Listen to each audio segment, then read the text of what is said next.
Alors, bienvenue à l'épisode numéro 15 du podcast Moi 2.0 avec Stephen Chase. Aujourd'hui, je suis vraiment content. J'ai une invitée très spéciale avec moi, Nathalie Rodrigue, coach, conférencière. Comment ça va, Nathalie? Ça va super bien, merci. Merci pour l'invitation. Je suis contente d'être ici dans tes beaux studios. Yes, ça me fait vraiment plaisir. On va faire un épisode, on va parler de son parcours, un parcours super inspirant. On va raconter un petit peu comment est-ce qu'on s'est connus, le chemin qu'elle a fait depuis, qu'est-ce qu'elle fait. Et un des sujets principaux de l'épisode, ça va être la prise de risque. J'aimerais ça qu'on parle à quel point c'est important de prendre des risques, de sortir de ce moule sécuritaire-là dans lequel on nous invite à grandir dans notre société. Alors, on démarre l'épisode tout de suite après ceci. Bonjour, ici Stephen Chase, ton guide dans ce voyage passionnant vers la découverte de ton potentiel illimité. Mon intention, t'accompagner, te motiver et te donner les outils nécessaires pour transformer ta vie. Prépare-toi à devenir la version 2.0 de toi-même. Bienvenue dans Moi 2.0, le podcast avec Stephen Chase. Donc, Nathalie, je suis super content de t'avoir avec moi aujourd'hui. Merci. Tu arrives quand même de Gatineau jusqu'à Terrebonne. J'aimerais ça qu'on commence un petit peu par parler de quand on s'est rencontrés. Moi, je t'avais approché, je voyais un petit peu ce que tu faisais. Là, ta carrière, c'était très embryonnaire. Tu as fait la formation avec moi, tu as fait Réfléchis, Décide, Réalise. J'ai même un beau témoignage de ça, mais c'est pas tout le monde qui a écouté le podcast qui va l'avoir écouté. J'aimerais ça que tu me parles un petit peu de comment tu as trouvé ça, comment tu as trouvé ton expérience, puis en quoi ça t'a aidé. En fait, moi, je te remercie de m'avoir contacté à la base via les réseaux sociaux pour me proposer ton programme. J'avais déjà fait d'autres programmes de coaching avant ou d'accompagnement, mais je sentais, comme tu as dit, j'étais dans un lancement de nouvelles carrières, plein de projets, plein d'idées. J'avais des idées qui débordaient de partout dans ma tête, mais je savais pas trop comment tout prioriser ça. Puis, tu es arrivé au bon moment avec ton programme, puis avec ton accompagnement surtout. Ça m'a beaucoup aidé à mieux prioriser, à mieux orienter mes actions, pour arriver au but ultime de Nathalie Rodrigue aujourd'hui, maintenant. Yes! Félicitations, tu as fait beaucoup de chemin depuis. Nous, ça fait quasiment 1 an, dans le fond, qu'on avait commencé à travailler ensemble. Peut-être un peu moins que ça. Un petit peu moins, mais presque 1 an, oui. 6 mois, 1 an, je ne suis pas sûr exactement. Moi, je te l'ai dit dès les premières fois qu'on a parlé ensemble, dès qu'on a commencé à travailler ensemble, je te l'ai dit, c'est fou comment tu es dans l'action. Je me rappelais, je te disais, OK, là, ça serait bon que tu fasses ça, puis tout de suite, tu le faisais. Là, ça serait bon que tu fasses ça, tout de suite, tu le faisais. Puis, tu sais, j'avais détecté quand même assez rapidement. Là, j'étais comme, ouais, ça, c'est une vraie gagnante. Là, elle va aller très loin. Et là, tu ne cesses de m'impressionner. J'aimerais ça que tu me racontes un petit peu, dans le fond, ton parcours. Donc, peut-être pas reculer là, jusqu'à ta tendre enfance, mais dans les dernières années, là, ton parcours, je le trouve quand même très inspirant. Comment tu es devenue Nathalie Rodrigue, coach et conférencière, puis c'est quoi que tu fais, puis ça ressemble à quoi ta business, tes journées, tes projets en ce moment? En fait, tu l'as dit d'entrée de jeu, tu as dit aujourd'hui, on va parler de la prise de risque. Ouais. Fait que tu me dis pas retourner à mon enfance, je dirais pas si loin que ça. Non, c'est quand même pas si loin que ça. Mais je te dirais qu'un des plus grands risques que j'ai pris dans ma vie, c'est quand j'ai quitté la fonction publique fédérale. Donc, j'avais mon bel emploi permanent, des fois qu'on appelle dans la tour dorée, avec tous les avantages sociaux, tout ce qu'on peut imaginer, le gros salaire, plus que qu'est-ce qu'on peut demander, surtout quand on finit les études et tout. Ça faisait quand même une dizaine d'années que j'étais employée pour la fonction publique, mais malheureuse. Malheureuse. Il y a eu des belles années. Je ne veux pas dire que ça a toujours été malheureux, mais je me sentais jamais dans mon environnement. Donc, le plus grand risque que j'ai pris, je pense qu'à ce jour, au niveau professionnel, ça a été de dire bye-bye. J'ai vraiment donné ma démission, puis je suis partie. Puis, ça l'a choqué beaucoup de monde autour de moi. J'ai vécu beaucoup d'incompréhension par rapport à ça. Les gens ne pouvaient pas comprendre que je quittais un emploi comme ça. Mais pour moi, c'était ce qui devait être fait. Puis maintenant, bien, je me remercie, moi, de l'avoir fait parce que c'est le plus beau geste que je pouvais faire. Fait que là, à ce moment-là, on s'entend que tu as fait quelque chose de très risqué. Très risqué. Très risqué parce que j'ai quitté sans même savoir où je m'en allais, là. J'ai pas C'est quitté... ça, tu n'as même pas quitté non. pour aller à quelque part d'autre dans un autre poste ou dans un autre emploi ou démarrer une business en particulier. Je me rappelle, tu en avais parlé pendant ta conférence L'audace d'être soi, que je suis allé voir, c'était excellent. Merci. Fait qu'à ce moment-là, tu quittes, mais tu sais même pas exactement pourquoi tu quittes. Fait que la raison pour laquelle tu quittes, c'est vraiment parce que tu n'es pas bien. Oui, c'est ça. Pour savoir pourquoi, oui, je le savais, mais pourquoi, quoi qui m'attend, ça, je ne savais pas parce que j'étais en congé de maternité. Là. J'ai décidé que je ne retournais pas, puis c'est tout. À ce moment-là, c'est ça, là, aujourd'hui, tu as 4 enfants. J'ai 4 enfants, oui. Puis à ce moment-là, t'avais-tu... Je les avais tous. OK, tu avais tes 4. Oui, la famille était terminée. C'est ça. Donc, j'ai quitté, puis j'ai voulu démarrer à mon compte. Mm-hmm. Puis... après ça, de fil en aiguille, j'ai décidé d'aller travailler en PME. Puis, j'ai tout de suite obtenu des postes au niveau de la gestion, donc en tant que directrice générale. Puis, j'étais beaucoup dans le... J'étais toujours très appréciée de mes collègues parce que j'étais celle qui mettait de la vie dans la place. Je laissais de la place aussi aux gens, tu sais, de s'exprimer dans leur travail, de s'exprimer quand ça allait pas bien. Tu sais, quand le cliché, ma porte est toujours ouverte, mais c'est vrai que ma porte était toujours ouverte. Je les écoutais, je leur amenais des solutions, je les amenais à réfléchir à une solution. Tu sais, je les amenais tous là-dedans. Est-ce que tu penses, parce que ça arrive souvent comme ça, est-ce que tu penses que déjà là, ton côté coach commençait déjà à se développer un peu? Parce que ça arrive souvent que c'est comme ça aussi qu'on le découvre. On remarque que les gens me demandent souvent des conseils. Puis il me semble que je suis bonne pour donner des conseils. Il me semble que les gens les apprécient beaucoup. Est-ce que là, tu sentais déjà un petit peu que c'est peut-être dans cette direction-là que tu allais peut-être t'en aller éventuellement, d'aider les autres? Je t'avoue, plus ou moins à ce moment-là, je suis quand même partie à mon compte parce que là, je me suis dit, bon, je pense que je suis rendue assez grande pour aller à mon compte. Mais je suis allée plus au niveau de la gestion. Je suis restée au niveau gestion, vraiment. Mais là, comme que tu as bien vu, de fil en aiguille, j'ai décidé que j'arrêtais de toujours faire pour les autres puis que j'allais le faire pour moi puis que j'allais me permettre, moi, d'être en avant, tu sais, puis de me projeter, moi, en avant. Donc, c'est là que j'ai découvert que, justement, à mon côté, accompagnement, coaching, écoute, empathie et tout, tu sais, je l'avais vraiment énormément, encore plus que je pensais. Puis je me suis dit, ben là, je vais le mettre à profit à plus grande échelle, puis à profit pour moi aussi, parce que c'est vraiment ce que j'aime faire. Et je me suis dit, ben, pourquoi pas le faire à temps plein, puis de m'amuser dans tout ça aussi. Là. Fantastique. Puis là, d'où t'es partie cette idée-là, dans le fond, de t'en aller vers le coaching? Moi, je le sais un peu, mais l'audience qui va écouter le podcast ne le sait pas. Je le sais quand même pas mal, mais qu'est-ce qui a fait que tu t'es dit à un moment donné, ouais, moi, je pense que je veux m'en aller, je veux aider les autres, j'ai envie d'inspirer les autres. Est-ce que c'est un événement? Est-ce que c'est parce que t'es tombé en amour avec une certaine conférencière? Qu'est-ce qui est arrivé?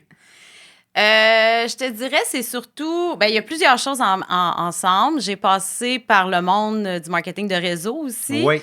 Puis là, j'avais mes équipes. Puis ma fonction première, c'était vraiment de motiver mes équipes. Donc, tu sais, tu dis coach, mais je suis vraiment coach au niveau de la motivation. Donc, là, j'ai réalisé que c'était une de mes plus grandes forces. Puis là, j'ai fait le retour en arrière que tu expliquais tantôt. Puis je me suis revue dans mes bureaux.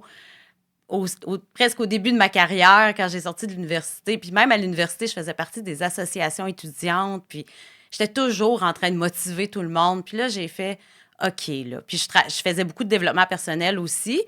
Puis à travers le développement personnel, pour répondre un peu à ta question, moi, j'aime beaucoup Mel Robbins. Oui, tu m'en as souvent parlé. Ouais, c'est pas mal mon modèle. Ouais. C'est drôle, je l'écoutais aussi en m'en venant aujourd'hui sur la route. Donc, j'écoutais son podcast également. Mais Mel Robbins m'inspire énormément. Puis, j'écoutais beaucoup de podcasts comme ça.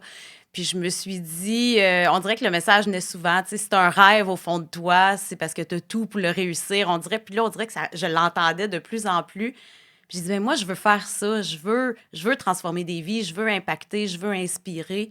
C'est ma force, c'est ce que je suis bonne à faire, puis je veux vraiment le retransmettre. Donc, c'est un peu de tout dans mon parcours, puis aussi, surtout, beaucoup le développement personnel. Ton coaching aussi, ton accompagnement m'a beaucoup aidé dans tout ça. Merci. Je m'en doutais, mais merci de le rappeler. Puis là, dans le fond, c'est à quel moment tu considérais être mis à part quand tu as quitté cet emploi-là qui était vraiment sécuritaire? mais dans lequel tu n'étais pas bien. Y a-tu un autre moment que tu considères que là, tu as pris vraiment un gros risque, là, que tu t'es dit comme aïe, aïe, est-ce que ça a-tu vraiment du sens, là? Qu'est-ce que je fais? C'est quand le deuxième plus gros risque, tu dirais, que tu as pris? Ouais, je suis une personne qui prend beaucoup de risques. Ouais, C'est pour ça que qui j'aime sort beaucoup le. beaucoup de sa zone de confort, Ouais, ouais. c'est ça. Je trouve que justement, c'est comme ça qu'on se développe, qu'on évolue comme humain. La deuxième, voyons, le deuxième plus grand risque. Ou pas nécessairement le deuxième, Je te mais... dirais probablement quand j'ai décidé d'être conférencière. Ah oui? Ouais, que je me suis dit, même si j'en avais la conviction dans mon cœur que j'étais fait pour être conférencière, Oui. j'étais quelqu'un qui avait énormément peur du jugement des autres. Énormément, c'était une peur, je sais que c'est une des peurs très communes. Commune, oui. Mais elle était très, très, très ancrée en moi. Je pensais m'en être débarrassée au fil des ans, puis c'est revenu vers moi dans les dernières années. Puis la peur du jugement des autres était très, très forte. Puis malgré cette peur-là, qui avait encore une partie en moi, je me suis dit, je me lance, je m'en vais conférencière. Puis je veux dire, moi, la petite fille, que quand j'étais à l'école, quand je donnais des présentations orales, on me disait toujours que je parlais pas assez fort, que je regardais pas mon auditoire, Ah oui. que je faisais juste lire mes notes, que je devais me pratiquer plus parce que je connaissais pas assez bien mon sujet, mais dans le fond, je le connaissais, c'est juste que j'étais extrêmement timide. Et surtout, j'avais toujours peur du regard des autres. Ah oui. Puis cette journée-là, il y a une journée, je me suis dit, c'est ça que je fais, je deviens conférencière. Fait que ça a été vraiment un gros risque. Puis j'avais aucune, tu sais, oui, parler, ça va, mais tu sais, motiver une équipe, là, entre quatre murs, ça va. Mais après ça, décider d'aller sur scène et d'être vraiment le spotlight, ça, c'est un grand risque que j'ai pris aussi. Oui, de t'exprimer pleinement. Puis, tu sais, je pense que si tu fais une conférence, mettons, pour présenter un produit, quelque chose, c'est peut-être pas si gênant que ça.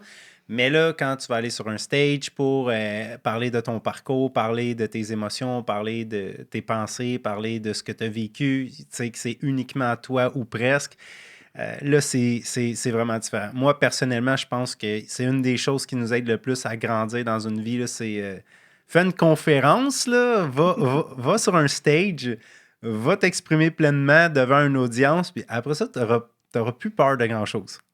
C'est vrai. Tu sais, ça Oui. débloque beaucoup de choses. Là. Oui. Une fois que tu as fait ça, toutes les peurs que ça engendrait. Puis la question qui est importante à se poser aussi, là, c'est, tu sais, tu dis, bon, ben ça, c'est un risque, mais tu risquais quoi, dans le fond? Je risquais quoi? Ouais. C'était quoi la pire chose qui pouvait arriver? Ben, tu sais, c'est sûr, je veux dire, pas grand-chose. La pire chose, ça aurait été que j'oublie tout mon texte, mais c'était impossible. Je l'ai tellement travaillé que ça se pouvait pas. Donc, la pire chose qui pouvait arriver, qu'il n'y ait personne dans la salle, que... Mais tu sais, Ce ça, qui était quasiment impossible ce aussi. qui était pratiquement impossible aussi. Puis ça, tant qu'on ne l'a pas fait, qu'on ne s'est pas rendu à le faire, on ne peut pas savoir qu'est-ce qui va arriver. Fait faut pas se freiner par rapport à qu'est-ce qu'on pense qui va arriver. Donc, c'est quoi les pires choses? Je suis un peu mal placée pour te dire ça parce que moi, j'enseigne à mes clients de ne pas penser comme ça. Exact. Mais c'est justement ça. Il ne faut pas que tu penses aux pires choses parce que de toute façon, je me souviens plus de la statistique exacte, là, mais il y a quoi, près de 90% de ce qu'on pense qui se réalisera même pas. Ouais. Donc, Ouais.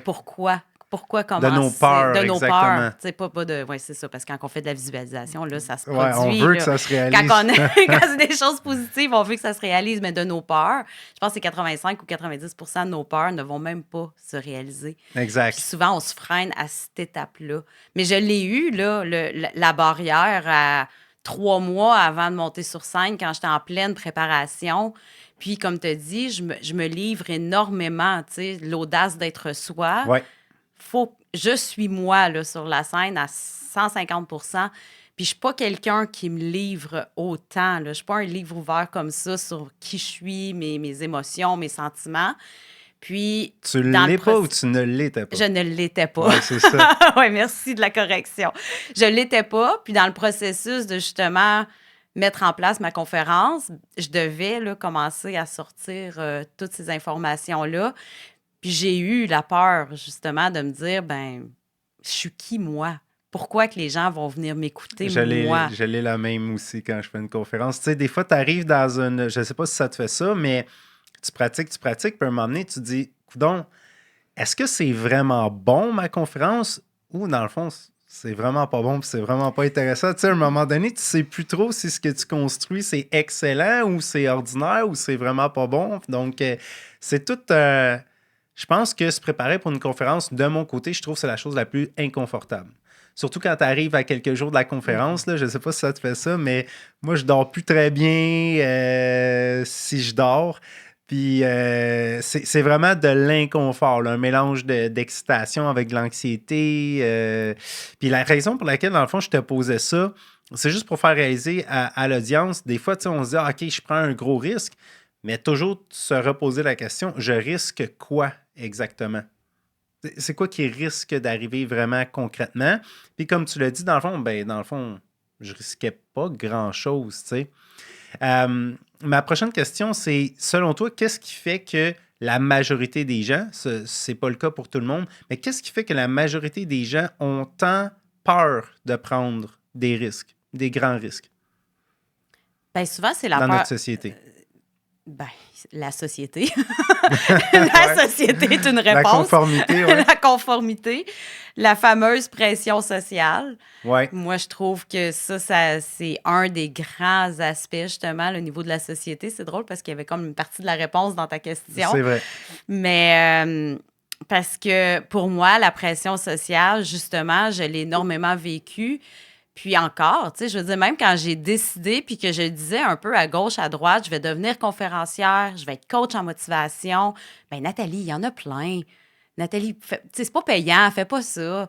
Conférencière, ben peut-être un jour, là, mais fais pas ça. Moi, je connais une Fais fille pas qui a voulu ça faire en- comme toi, là, puis ça a vraiment pas marché, son affaire. Ouais, OK, T'as-tu ouais, déjà c'est ça. Ben entendu oui. ça, ouais? Ben oui, tout le monde connaît quelqu'un qui a fait Ouais. ça, tu sais. Fait que ça, la pression sociale, environnementale, c'est quelque chose qui va nous faire peur. Mais aussi, je te dirais, une des plus grandes peurs, c'est la peur du succès. Mm. Parce que les gens, on pense qu'on veut tous le succès, mais est-ce qu'on est toujours véritablement prêt à avoir ce succès-là? Est-ce qu'on est prêt à l'accueillir?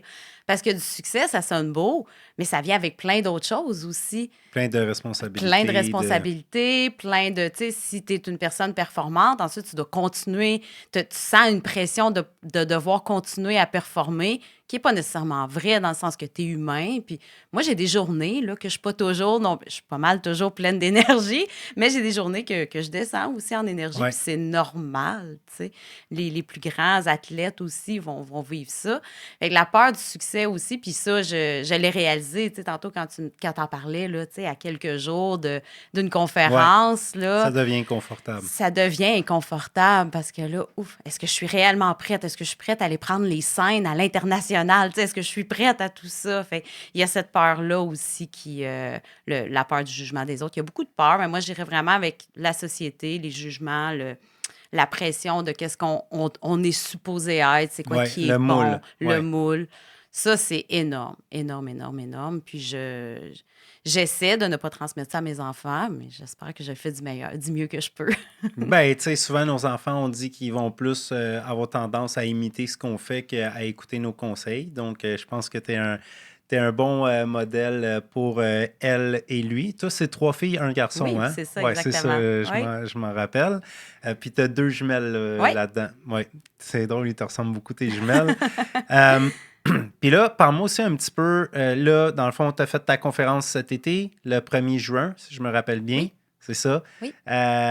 Qui était l'audace d'être soi. Mhm. Et là, depuis le temps, qu'est-ce que tu as fait et qu'est-ce que tu t'apprêtes à faire aussi? Là? Ce que j'ai fait, ben c'est ça, tu sais, ça a été fait en début d'été, donc Ouais. on connaît tous l'été, qu'est-ce que c'est, là. Des fois, on tombe un peu plus au ralenti, on profite du beau temps, puis c'est correct. Ouais. Faut profiter de la vie aussi. J'ai offert une deuxième conférence. En fait, j'ai fait 2 fois l'audace d'être soi. Je l'ai OK. refait à Gatineau en début juillet, donc OK. un mois plus tard. Puis j'ai été aussi invitée à une journée action pour entrepreneurs. Là, j'ai fait une conférence sur le doute. OK. Donc, qui s'intitulait Redoute le doute. Ouais, Donc, ouais, c'était ouais. le titre de ma conférence. J'ai adoré l'expérience, puis de parler, là, vraiment, l'auditoire, c'était des entrepreneurs. Donc, c'était un auditoire complètement différent.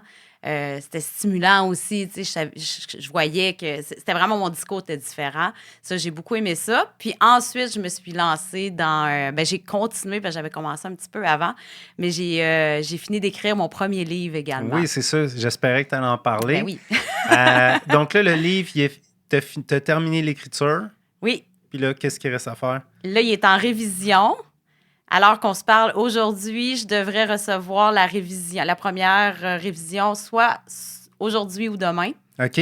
Ça se passe en France, fait que là, des fois, il y a le décalage. Là. Ouais. Aujourd'hui ou demain, je devrais avoir la première révision avec la page couverture, là, mes exemples de qu'est-ce que ça pourrait avoir l'air. Et la sortie officielle, là, en fait, je fais mon lancement le 5 octobre. Durant une journée conférence également qui va avoir lieu à Laval. OK, cette fameuse journée conférence-là, tu vas en profiter pour faire le lancement de ton livre. Donc, oui. Il va être révisé, imprimé, prêt à vendre. Wow! Oui. Wow, c'est tellement bien. Puis, au niveau du futur maintenant, quels seront les futurs risques que tu t'apprêtes à prendre? On en a parlé un petit peu là, avant de se mettre à enregistrer. Est-ce que c'est un sujet que tu es prête à en parler ou tu préfères garder ça top secret pendant que c'est pas encore officiellement construit? Je vais pas tout dire. OK. Je vais juste dire dans le risque, je suis en train de cofonder une entreprise, une académie avec un associé. Ouais. On en fera également le lancement le 5 octobre, fait que je veux pas... On va garder... C'est une grande journée, le 5 octobre. Il y a donc bien des lancements. Il y a beaucoup de choses le 5 octobre. Donc, le grand lancement se fera le 5 octobre également. Encore là, c'est toujours dans l'idée de la motivation, dans le coaching, dans la prise de confiance, dans le mindset positif également, comme toujours dans la même lignée. Puis je te dirais, au niveau personnel, la prochaine grande étape, le prochain grand risque pour moi, c'est de prendre l'avion et de me rendre en Europe pour aller donner mes conférences sur le sol européen. C'est vraiment ça le prochain step là, du grand risque. Le risque, c'est pas de prendre l'avion, on s'entend? Ben oui, un peu. Ben, c'est un peu risqué. Oui, mais j'ai un petit risque. J'ai quand même l'habitude de prendre l'avion. Là. Je voyage souvent.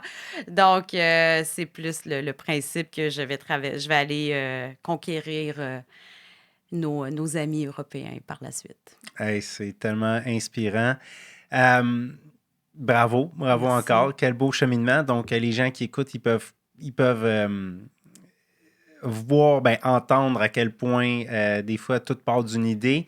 Puis en travaillant fort sur nos objectifs, on finit par les atteindre.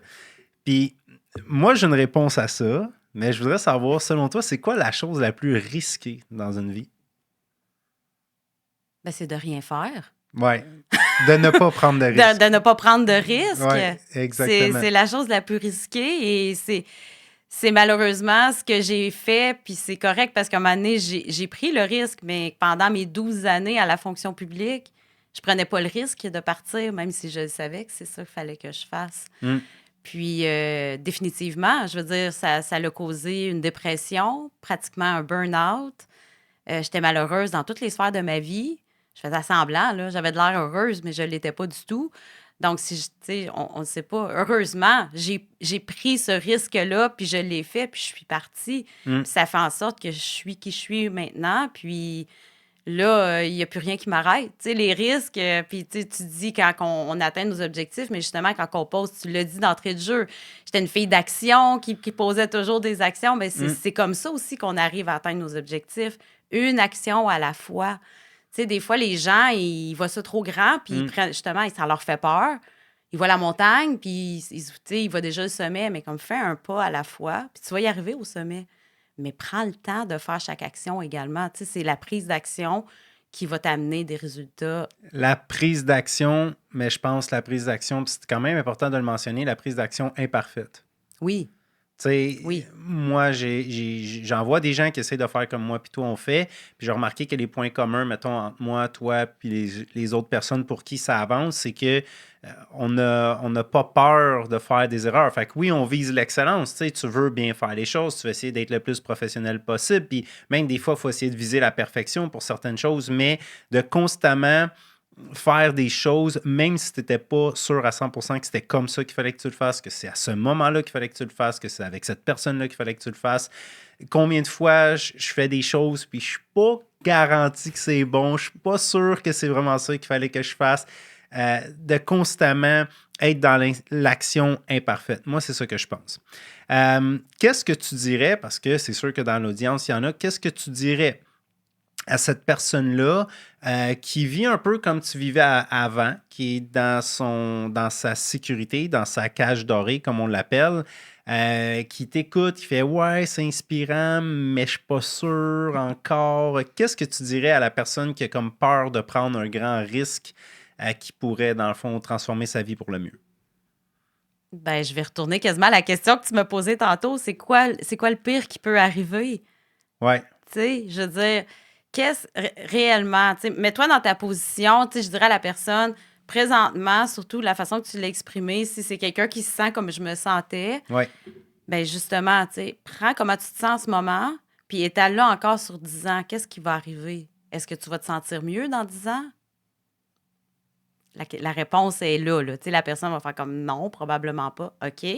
Si tu prends une décision, si tu prends le risque aujourd'hui, OK, tu vas être dans une position inconfortable, tu vas être dans ouais, un milieu inconfortable pour un certain temps, j'en conviens, mais tu y resteras pas. Tu y resteras pas parce que tu vas être bien, puis c'est là que tu vas commencer à t'épanouir, puis tu vas trouver. La vie est bien faite. mm, Il y a des actions, il y a des opportunités qui vont se placer sur ton chemin, il y a des gens qui vont se placer sur ton chemin, il y a des choses qui vont arriver, puis tu vas faire ah, que j'ai bien fait de ouais. faire le saut, de prendre le risque qu'il y avait à prendre parce que maintenant, regarde où est-ce que je suis rendue.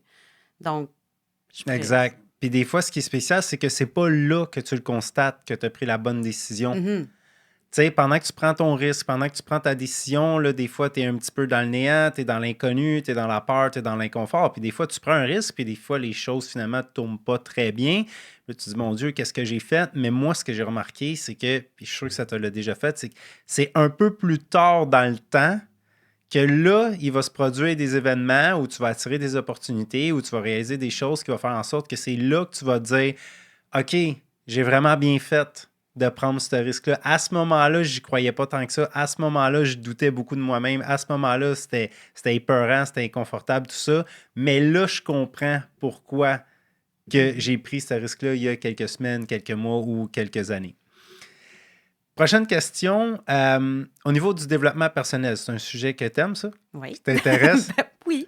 Ça signifie quoi pour toi, le développement personnel? C'est large comme C'est large, terme, oui. mais qu'est-ce que ça signifie? Parce que pour nous, c'est quand même, tu sais, on en mange, on vit de ça, on travaille là-dedans, mais pour certaines personnes, c'est quand même pas clair c'est quoi ça, du développement personnel. Fait que c'est sûr que si j'ai ta présence ici aujourd'hui, j'aimerais ça que tu partages c'est quoi ton opinion sur le développement personnel, puis à quel point c'est important dans la vie d'un être humain de se développer personnellement, en fait. Oui, ben écoute, je vais te répondre un peu, vu que tu dis pour les gens peut-être qui connaissent moins ça ou qui sont moins sensibilisés au développement personnel, tu sais, je vais y aller bas, dans le sens que je vais y aller comme si je parlais à mes enfants, parce que mes enfants OK. m'ont déjà posé la question. Ouais. Fait que je me dis, je pense que je vais toucher un grand auditoire en disant que je parle. Puis c'est souvent une belle façon de vulgariser aussi quand on s'imagine à parler à nos enfants. Pour moi, puis c'est justement, tu sais, le développement personnel, c'est personnel. Donc, Ouais. pour moi, le développement personnel, c'est vraiment de prendre le temps d'apprendre à se connaître soi-même, Mm. d'aller à l'intérieur de soi, d'aller puiser nos forces, d'arrêter de toujours être, on en a parlé plus tôt, mais d'être influencé par ce qui est externe, parce que les autres s'attendent de nous, par quoi que ce soit qui nous arrive autour de nous, mais d'aller vraiment puiser qui qu'on est, nous, à l'intérieur. C'est un long processus. Moi, je trouve que c'est un processus d'une vie, puis je trouve ça extraordinaire parce qu'on est des êtres humains, on évolue. Donc, c'est parfait parce que le développement personnel, moi, j'ai commencé puis j'arrêterai jamais. Tu sais, je vais en Mm. faire pour le restant de mes jours. Puis des fois, tu relis 15 fois la même chose, mais juste avec 3 mots différents. Puis finalement, ça allume une nouvelle lumière où tu es rendu à cette étape-là dans ta vie. Mais je trouve que ça te permet, quand tu te connais mieux, quand tu te connais plus, bien justement, tu peux, après ça, aller t'associer avec des gens qui te ressemblent davantage. Tu vas faire des meilleurs choix dans ta vie. Tu vas faire des choix qui sont avec tes valeurs aussi, qui sont connectés avec tes valeurs, Ouais, avec parce que qui là, tu es. tu les connais, tes valeurs. C'est ça, Ouais. parce que souvent, on prend pas le temps, tu sais. On se dit, bon, c'est comme ça, puis je suis comme ça, puis c'est tout. Mais en réalité, tu n'es peut-être même pas réellement ce type de personne-là. Mm. Donc, le développement personnel, je trouve que c'est ça. C'est vraiment une connexion à soi. Moi, c'est comme ça que Une je sens. connexion à soi. Une connexion à soi. OK. Je trouve que c'est vraiment un beau moment pour soi. Puis, ça n'a pas besoin... Tu sais, nous, on en mange, là, puis on en fait beaucoup. Mais moi, j'ai commencé tout doucement, là. Tu sais, c'est une pratique, je trouve, qui peut s'intégrer facilement dans une routine avec un petit 5 minutes par jour, un petit 5 pages d'un livre, là. Tu sais, comme le livre L'audace d'être soi de Nathalie Rodrigue. Mhm. Tu peux lire Ben oui, 5 absolument, pages. absolument. Mais tu sais, c'est OK, juste... le livre va s'appeler oui. L'audace d'être soi, comme Ouais. la conférence. Exactement. Nice. Mais je voulais juste le nommer. Mais, tu sais, un 5 pages d'un livre, un podcast que tu écoutes, mais juste des simples actions qui vont allumer des petites lumières, je trouve, puis qui vont faire en sorte que toi, tu vas commencer à t'illuminer puis à briller. Je trouve que c'est vraiment ça, le développement personnel. OK. Super. J'aime ta définition. Je trouve ça vraiment excellent. Puis si on y va, mettons, dans le concret, là, on va dire que quelqu'un écoute l'épisode et moi, j'en ai déjà parlé, j'ai ma philosophie là-dessus. Des fois, j'essaie d'amener des trucs vraiment. Ça serait quoi le cheminement, mettons, ou les premières étapes que tu suggérais à quelqu'un qui est insatisfait de sa vie, qui sent qu'il est un petit peu pris dans sa cage dorée, puis qui a envie, dans le fond, de vivre quelque chose de plus excitant, là, de commencer à réaliser sa best life, comme on pourrait dire. C'est quoi, selon toi, les premières étapes là, d'une croissance personnelle?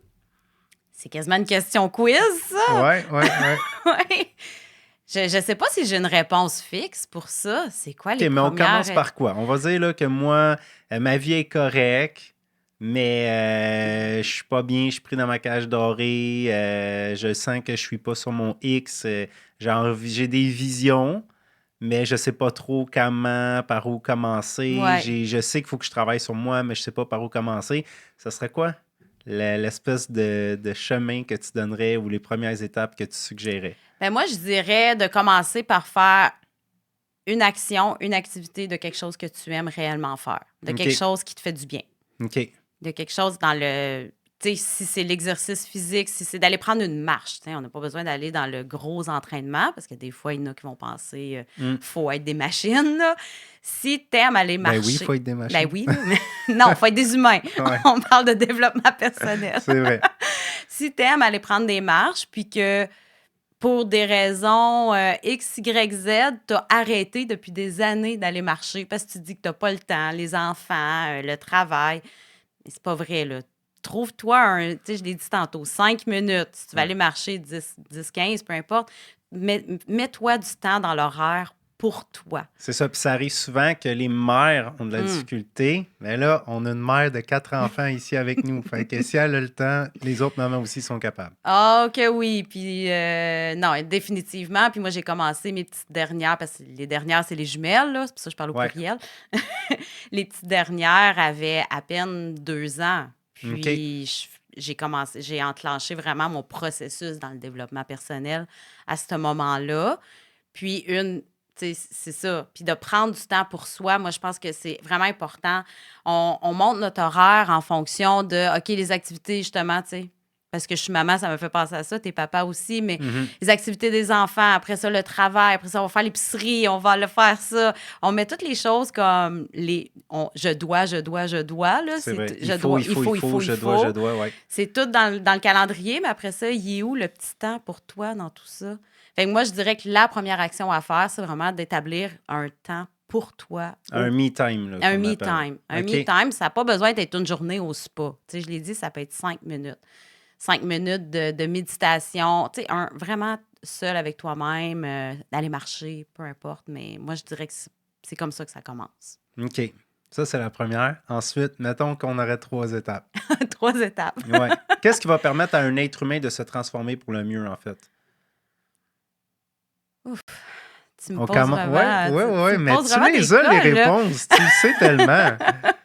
Fait que commence à développer des nouvelles habitudes comme investir Ouais. du temps en soi. Ben Maintenant, après ça, ben, je te dirais, établis c'est quoi tes rêves, c'est quoi tes exact. objectifs, c'est quoi Ouais, ta vision, c'est quoi que tu souhaites. Mais, puis rêve pas petit, rêve grand, comme exact. bloque-toi pas, là. Tu sais, la fameuse liste des 100 rêves ou peu importe, c'est quoi qui te ferait du bien, c'est quoi que tu as le goût.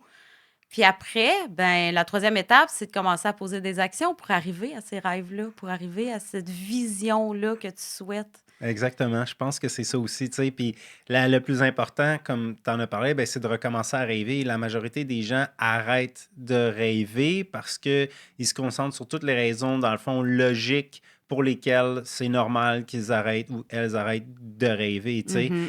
Mais c'est là que souvent on se retrouve bloqué. Puis c'est là aussi qu'après ça, on a peur de prendre les risques, comme qu'on a parlé dans l'épisode, parce que euh, on va se concentrer sur toutes les raisons pour lesquelles c'est pas possible. Tu sais, Ouais. j'aimerais ça réaliser ça, mais à cause de telle raison, je suis mieux d'oublier ça. J'aimerais ça réaliser ça, mais c'est trop risqué. J'aimerais ça réaliser ça, mais j'ai pas d'argent pour ça, j'ai pas de temps pour ça, j'ai pas d'énergie pour ça. Mais je pense que qu'est-ce qui vient débloquer tout ça, c'est vraiment de recommencer à rêver et de pas se soucier du comment, tu sais, comme on dit souvent. Ouais. Puis une de mes dernières questions, ça serait, tu sais, moi je te vois, comme je t'ai dit, une personne qui réussit bien, tu avances, tout ça. Tu penses que c'est quoi les critères les plus importants pour réussir? Critère numéro 1, je vais dire la discipline. Ouais. Vraiment. C'est plate. Il y en a qui n'aiment pas T'es-tu sûr ça. que c'est plate? Mais moi, j'adore ça. J'adore ça, mais des fois, il y en a qui n'aiment pas ça. Mais si t'aimes pas ça, va chercher pourquoi t'aimes pas ça. Il y a une raison, Ben moi, je mais pense que, je sais pas si tu es d'accord avec moi, mais je pense que ça peut peut-être être plate jusqu'à temps que tu vois le résultat. mhm. Lorsque tu perçois les résultats de ton nouveau comportement ou de ta discipline ou ta nouvelle sagesse, c'est là que ça commence à être excitant, que ça commence à être le fun. OK, fait que premier critère, discipline. Ouais. Ensuite de ça, moi, je vais y aller avec la rigueur. OK. Vraiment. Tu sais, c'est pas mal. Je te dirais que c'est dans mes valeurs à moi là, que je Ouais. suis en train de te Ben dire. ouais. Discipline, rigueur. Puis, je vais terminer avec le plaisir. Parce que moi, je me dis, s'il Ah n'y a ouais, pas de hein? plaisir dans ce que tu fais, c'est plus difficile de garder de la discipline puis garder de la rigueur. Hmm. Fait que pour moi, le plaisir a une grande place importante. Donc, discipline, rigueur et plaisir. Ouais. Vraiment. Je suis tellement d'accord. Puis le plaisir, c'est quelque chose, des fois, qu'on n'en parle pas tant que ça. Mais tu sais, je pense que c'est important d'apprendre à avoir du plaisir pendant que tu travailles sur tes objectifs, Oui. pendant ta journée, pendant que tu es en voiture, pendant que tu fais ton ménage, pendant que... moi, c'est quelque chose que j'essaie de plus en plus d'appliquer, là, de ne pas attendre le moment parfait pour avoir du fun, tu sais, d'avoir du fun un petit peu tout au long de la journée. Donc, discipline, rigueur et plaisir. Oui. Good. Moi, j'ai pas mal fait le tour. Est-ce que tu aimerais rajouter quelque chose à tout ce qu'on a parlé aujourd'hui, mis à part tes coordonnées, site Internet, tout ça, là, pour que les gens qui ont envie de te suivre ou de connecter avec toi ou peut-être aller chercher du coaching avec toi puissent accéder à toi? Non, tu sais, moi, Un petit mot de la un fin, petit mot de la fin. une petite phrase de la fin.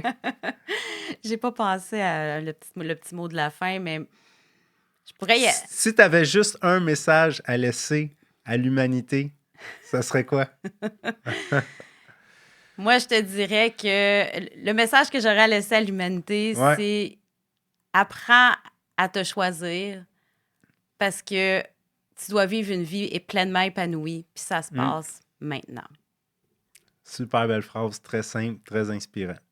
Puis, est-ce que tu veux nous laisser, dans le fond, tes coordonnées? Tu peux regarder la caméra Oui. pendant que tu les laisses, notre chère audience. Oui, bien en fait, au niveau des coordonnées, je suis très facile à trouver sur les réseaux sociaux sous Nathalie Rodrigue. Donc, Nathalie Rodrigue ou Nathalie Rodrigue motivatrice? Nathalie Rodrigue. That's it. OK. Avant, c'était Nathalie Rodrigue motivatrice, non? Non. C'est où que j'ai vu? OK, ça doit être juste dans ton brand que j'ai vu le motivatrice. Peut-être, oui. OK. Le motivatrice, il est dans mon brand, il est sur OK. mon logo, il est partout. Ouais. Mais sur les réseaux sociaux, c'est vraiment juste Nathalie Rodrigue. OK. Il y a aussi nataliemotivatrice.com. Ouais, ton site Internet. Peut-être là que tu y vas. Et voilà. C'est voilà. sûrement là. Ouais. Nathalie avec un H. Il y a toujours le H, donc nataliemotivatrice.com. Puis sinon, ben, tout se passe pas mal sur les réseaux sociaux. T'avais-tu demandé, c'est comme ça. Sinon, sur mon site web, il y a aussi une fiche contact. Vous pouvez me contacter si vous voulez. On voit tout aussi ce qui s'en vient, là, des prochains événements à venir, tout ce qui se Nice. passe dans ma vie. Vous allez voir qu'il s'en passe beaucoup. Oui, ouais, très, très, très dans l'action. Si jamais quelqu'un il veut aussi, il peut aller t'écrire directement sur Messenger, Oui, mettons. OK. absolument. Moi, je suis accessible. Je suis très accessible, en fait. J'aime ça, me rendre accessible. Puis c'est mon intention de rester accessible le plus possible. Fantastique. Je pense qu'on a fait un bon épisode, super inspirant. Je pense que ton parcours va avoir inspiré beaucoup de gens, puis qu'ils vont comprendre que dans le fond, c'est important de prendre des risques, de ne pas avoir peur, d'être discipliné, d'avoir de la rigueur et du plaisir. Je te remercie infiniment, Nathalie, pour ton temps, pour ta présence. Et pour ce qui est de l'audience, merci beaucoup pour votre écoute. Merci pour votre attention. N'hésitez pas à partager le podcast. Si jamais vous n'êtes pas abonné, abonnez-vous au podcast, que ce soit sur Spotify, sur YouTube ou sur Apple Podcasts. Abonnez-vous. N'hésitez pas à le partager. Partager en privé, partager en public. Ça va juste aider plus de gens à pouvoir bénéficier de ces épisodes-là. Et on se voit au prochain épisode.